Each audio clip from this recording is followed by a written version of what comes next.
I had the honor last year, the same day, October 7th, of being arrested with my fellow veterans. I did 2 years in the Vietnam era. I was a physician at the time. And I stood trial, and that was a very memorable experience, and we're all going to follow them. I don't think I can do it this time around, but I will be around for later, because we live in such interesting times.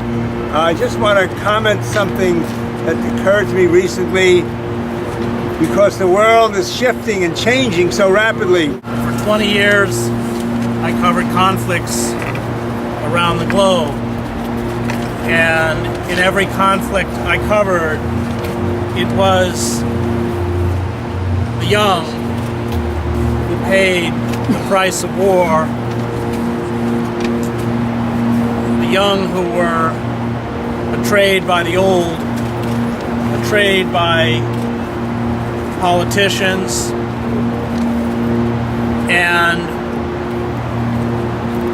largely forgotten by an empire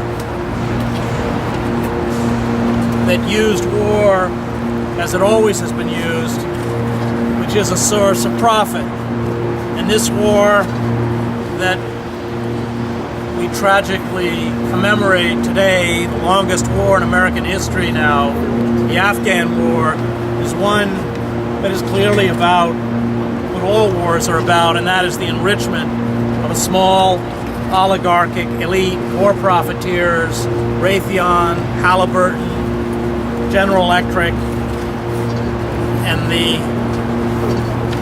price of their profits is paid for by young men and women, not only our own, but young men and women and, of course, children in places like Afghanistan.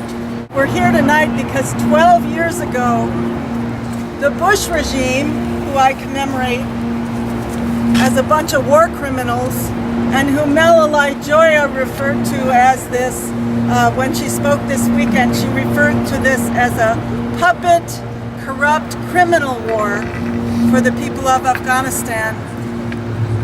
12 years, and the year with the most Afghan civilians killed, 2012, under Obama. Twice as many U.S. troops in Afghanistan now as George Bush sent there.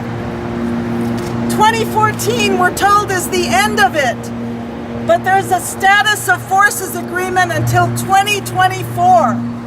This illegitimate, unjust, immoral war, the use of white phosphorus, the wedding bombings, the drone killings. Good evening, ladies and gentlemen. My name is Captain Otto with the New York City Police Department.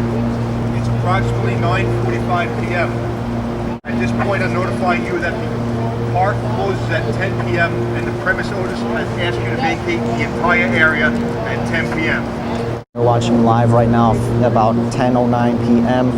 Again, the veterans over there have handcuffed themselves in civil disobedience. They're still reading off the names of the dead veterans again, but they are still holding the line right now. No arrests have been made yet. The third warning was given a few minutes ago, shortly after the 10 p.m. curfew. But again, we'll see what happens here. Taking two Veterans for Peace protesters now. If I go to my porch and I talk to my grandmother, she'll say a prayer for you tonight. Hey!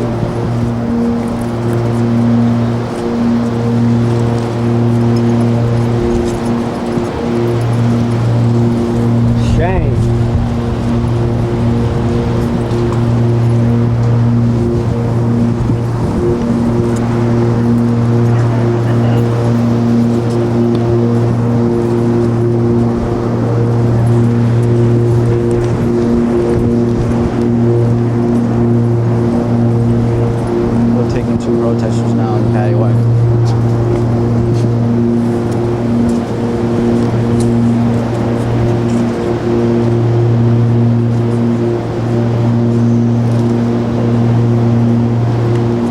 Looks like they're taking more protesters to the paddy wagon right now.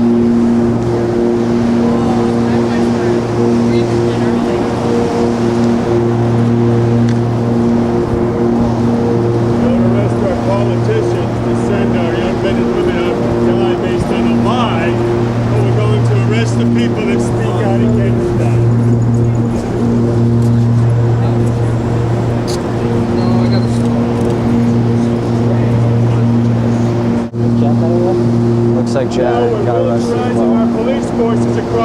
man.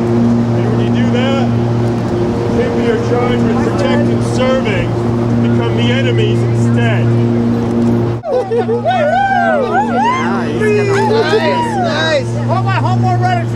Police and thieves are in the streets, scaring the nation with your guns and ammunition.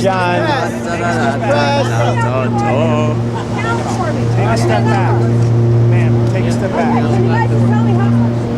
Take a step back. Thank you. 9.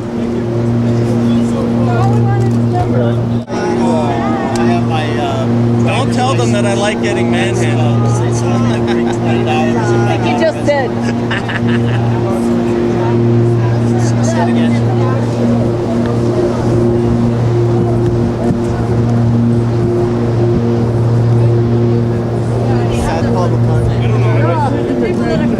What side are you on? Just remember to pan that camera, okay? I'm sick of telling you guys. I didn't know doing the right thing could get you arrested. Ha-ha. What do y'all Provide do more when you're not on irony the to job, this officers? dark comedy Whether you win or not is not the immediate issue. So you don't really know what winning means in this sense, you know. You can be a little isolated group somewheres, but it has an effect. It triggers others. These forces build. They move on their own momentum at times. And to me, that's all to the good.